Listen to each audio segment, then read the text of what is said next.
Assalamualaikum warahmatullahi wabarakatuh. Halo teman-teman semuanya, balik lagi nih di channel Otak Kencer. Kali ini kita mau update lagi seputar CPNS. Yo, simak terus videonya. Nah, akreditasi yang menjadi syarat pemberkasan itu akreditasi prodi atau universitas. Kita mengacu kepada surat Menteri Pan-RB nomor B1310 garing S.SN garis miring 01.00 garis miring 2019.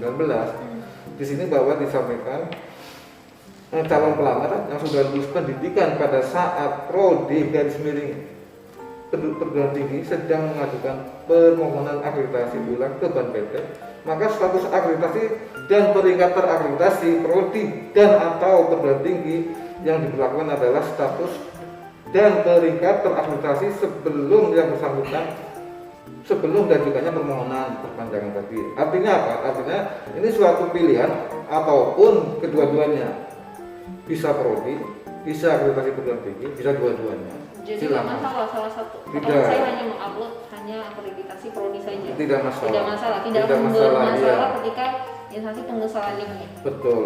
Kecuali persyaratan untuk kumlot ya, itu ada persyaratan khusus ya. Harus akreditasi salah satu baik prodi maupun akreditasi perguruan tinggi adalah A.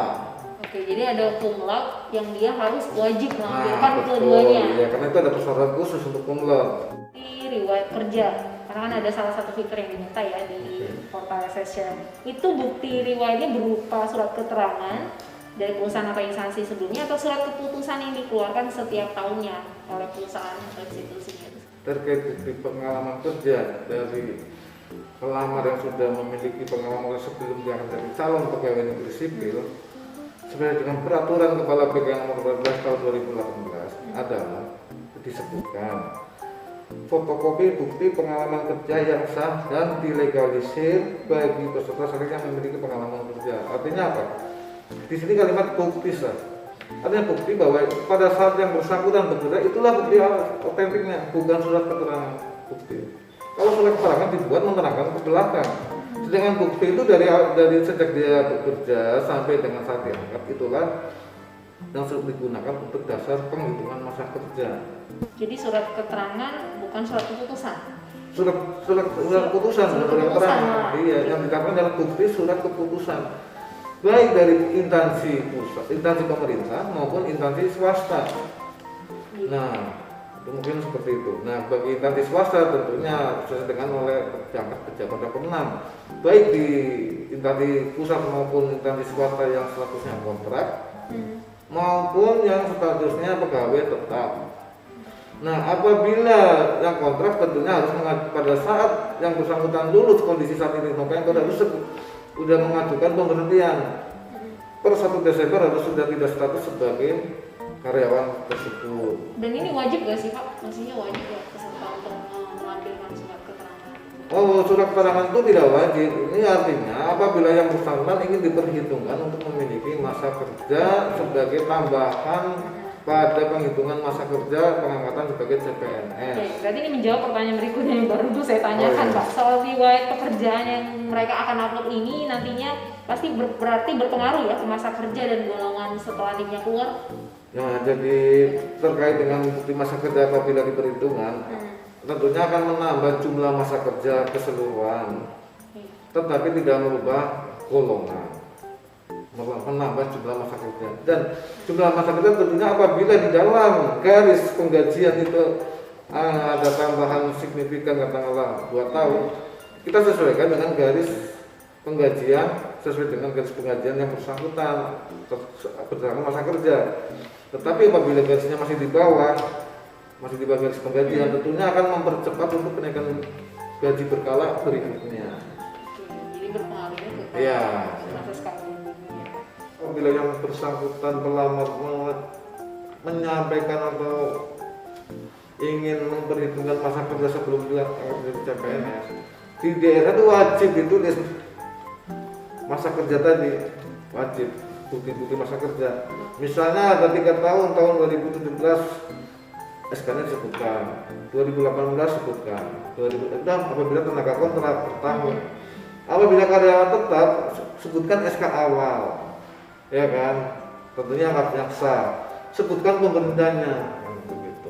harus, karena kita untuk menghitung itu ada SK awal dan SK yang akhir maupun pemberhentiannya. Ya kalau sampai sekarang masih bekerja kan tentunya tidak boleh, akan diangkat statusnya yang bersangkutan masih bekerja di katakanlah sampai dengan bulan Desember masih bekerja kan tidak bisa. Makanya segeralah sekarang harus diurus pemberhentiannya, bukan mengajukannya, pemberhentiannya. Kalau mengajukan kan permohonan, nah pemberian dari institusi yang berwenang kan begitu. Mungkin itu tambahan. Surat kesehatan ya, kan mereka peserta juga diminta untuk melampirkan surat kesehatan. Ini kalau ada lampirannya perlu diunggah juga atau tidak? Oh baik, dalam peraturan kepala BKN nomor 14 2012 itu disebutkan bahwa surat keterangan saya dari dokter. Artinya apa? Yang mengetahui yang bersangkutan diperiksa sehat atau tidak kan dokter tersebut yang memeriksa di dalam yang mengeluarkan surat keterangan. Jadi tidak perlu dilampirkan hal-hal labnya. Jadi hasil dari yang keterangan Ya, satu lembar misalkan satu yang lembar, ditandatangani oleh dokter. Ya. betul, satu lembar surat keterangan dari unit layanan kesehatan pemerintah, ya kan? Ataupun dokter yang bernit dari unit layanan kesehatan pemerintah. Tapi dokter bernit kalau di unit layanan non pemerintah. Artinya apa? Artinya bisa aja di suatu instansi pemerintah daerah ada yang dokter bernit, dokter pemerintah ditempatkan ke rumah sakit swasta karena kekurangan tenaga dokter atau tenaga medis. Jadi ya hanya kan? di ini rumah sakit pemerintah. Nah, itu kalau dokter tidak bernit harus di rumah sakit pemerintah. Nah, atau dokter tidak bernit itu kan bisa aja PTT, dokter PTT yang sedang bekerja di rumah sakit pemerintah baik daerah maupun pusat. Begitu. Jadi intinya begitu, cukup surat keterangan yang menjelaskan bahwa yang bersangkutan ke dalam keadaan sehat itu dokter yang mengeluarkan. Intinya satu lembar rangkuman dari seluruh pemeriksaan Betul, kesehatan. tidak perlu melampirkan apa tadi labnya atau Nah ini mungkin masih bersinggungan Pak dengan itu. Di surat kesehatan yang satu lembar katakan itu yang rangkuman keseluruhannya itu tidak kan biasanya diisikan untuk keperluan keperluan sebagaimana mestinya ada tertulis seperti itu satu surat. Nah kalau misalkan tidak, itu boleh atau tidak atau harus di state untuk keperluan pemberkasan CPNS? Jadi pada prinsip begini, bahwa salah satu syarat kelengkapan administrasi di dalam peraturan PKN tadi untuk kelengkapan berkas usul penetapan NIP, kelengkapan dokumen adalah surat keterangan sehat tadi. Bagaimana apabila bunyinya? Nah, karena suatu kelengkapan artinya kan sebaiknya kan berbunyi untuk kelengkapan berkas pengangkatan jadi CPNS kan begitu, yang berkaitan dengan pemberkasan CPNS. Nah, bagaimana apabila terjadi hal seperti itu?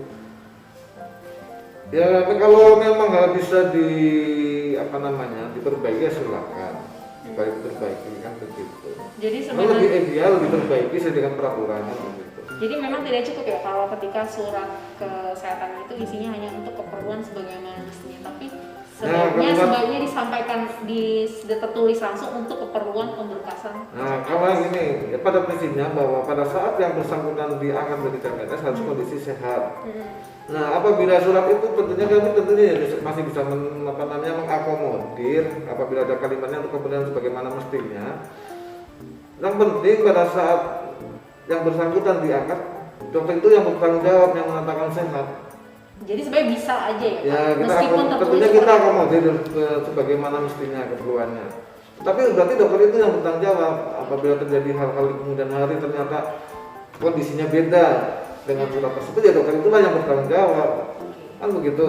Jadi intinya jika ada peserta yang sudah melakukan pemeriksaan kesehatan dan tertulis di surat keterangan kesehatan itu untuk digunakan sebagai manusia, itu tidak menjadi masalah ketika dia diproses ya di pengusahaan ini ya. Betul ya. Itu yang kayak peserta ingin dengar sih Pak. Ya karena kita juga mempertimbangkan ternyata pengurusan dari kelengkapan tersebut cukup rumit dan ya tentunya memakan waktu dan biaya kan. Itu kenapa ya? Jadi kita akomodir sebanyak tentunya dokter itulah yang tadi bertanggung jawab terhadap kondisi yang bersangkutan. Harus mengisi DRH dulu. Nah jika ketika mengisi itu salah, katakanlah si peserta melakukan kesalahan, itu bisa diperbaiki atau tidak dan bagaimana proses memperbaiki? Sebenarnya untuk proses pemberkasan penetapan NIP tahun 2018 ini kita semuanya sudah menggunakan last paper digital ya. Artinya dilakukan secara aplikasi online dengan SSCN. Pada saat ketika ada pengumuman dinyatakan kelulusan, ya, peserta itu melakukan proses pengisian data melalui SSCN ya. Di antaranya adalah pengisian DRH riwayat peserta, dan kemudian ada penguploadan surat keterangan SKCK, surat keterangan nafsa, surat berbadan sehat dengan menggunakan aplikasi SSCN.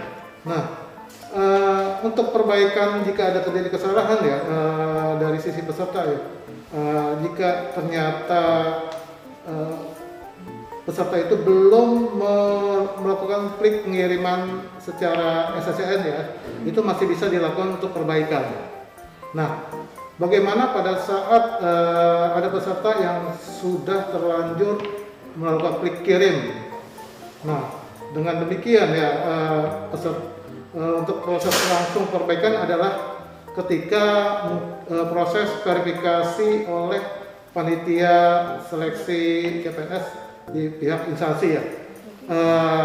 Panitia di pihak instansi bisa melakukan proses namanya karena kita ada namanya sistem doku digital ya, bisa melakukan proses verifikasi dengan doku digital. Di situ ada menu dokumen CSN.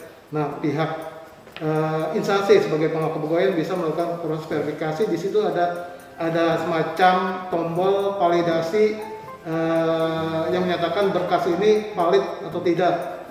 Kalau ternyata peserta itu menginformasikan ke panitia bahwa ada dokumen yang perlu diperbaiki, tentu harus berkoordinasi dengan pihak instansi untuk segera diberi notifikasi validasinya itu tidak, sehingga peserta bisa melakukan proses perbaikan. Di doku ini kita sudah memberikan fasilitas notifikasi ke peserta ya. Jadi aplikasi doku ini memfasilitasi semacam bahan penyampaian informasi ke peserta dalam hal kaitannya jika ada berkas atau dokumen yang tidak sesuai atau tidak valid.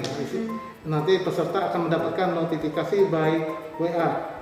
Nah, bagaimana cara memperbaikinya? Ya tentu harus melakukan upload ulang di menu SSCSN. Nanti setelah diverifikasi dengan validasi tidak, otomatis di menu di pihak instansi akan ada tombol namanya kirim notifikasi ke peserta. Otomatis peserta akan mendapatkan semacam WA WhatsApp ya, WA blast atau WA notifikasi ke nomor handphone peserta, dan segera melakukan penguploadan atau pengunggahan ulang di SSCN seperti itu. Yang jadi pertanyaan, notifikasinya ini maksudnya katakan saya isi DRH sudah kirim, ternyata ada yang kelewat oleh saya. Nah, maksudnya notifikasi ini datangnya dari BKN atau instansi mengirimkan ke peserta atau seperti apa? Dari pihak instansi yang akan melakukan proses validasi BTL ke peserta. Jadi belum sampai ke BKN, belum diusulkan ke BKN. Jadi kelebihan dari aplikasi sistem doku ini adalah ada fasilitas pemberian notifikasi ke peserta sebelum berkas itu diajukan ke BKN. Jadi kita ada semacam filtering pertama ya terhadap dokumen yang diusulkan oleh peserta melalui uploadan di SSCN seperti itu. Oke, jadi DRH ini sebenarnya idealnya kan harusnya tidak salah isi. Tapi namun kalau ada pun memang peserta yang akhirnya tetap ada yang salah ketika pengisian daerah, ya laporkan segera ke instansi ya Pak, untuk diajukan ke BKN sebelum proses pengusulan NIK-nya tadi ya. Iya, jadi pastikan semua isian itu sesuai dengan dokumen yang diupload. Jadi intinya mereka diakomodir untuk tetap ada perbaikan kan. Ya. Ketika ada pengisian, mungkin karena bukan terburu-buru ya, lebih karena grogi gitu ya. kan lulus gitu ya. Jadi tapi kan ada salah satu step lagi nih, pengusulan NIP ini kan juga bisa membuat peserta TMS dong. Jadi mungkin kekhawatiran ini kadang-kadang bikin mereka jadi begitu banyak pertanyaan masuk ke kita, soalnya mereka khawatir jadi salah input, salah mengunggah kayak gitu. Jadi kalau untuk DRH intinya si instansi diberikan kewenangan untuk menyampaikan notifikasi untuk memperbaiki ketika ada pengisian yang keliru ya. Ya, jadi ada penyampaian dengan sistem canggihnya yang sekarang dengan sistem WA. Karena ini sebenarnya kita sudah terapkan pada kenaikan pangkat kita pada saat verifikasi oleh verifikator PKN terhadap dokumen tidak sesuai, kita sampaikan dengan aplikasi juga, dengan media WhatsApp seperti itu. Ini notifikasinya hanya via WhatsApp ya? Ya. Oke, jadi sobat BKN pastikan WhatsApp yang kalian gunakan itu benar-benar yang aktif ya, karena notifikasinya akan ke situ ya Pak ya. Yo, stay tune terus di channel Otak Kencer ini. Please like, subscribe, and comment. Bagikan juga ke sosial media teman-teman semuanya.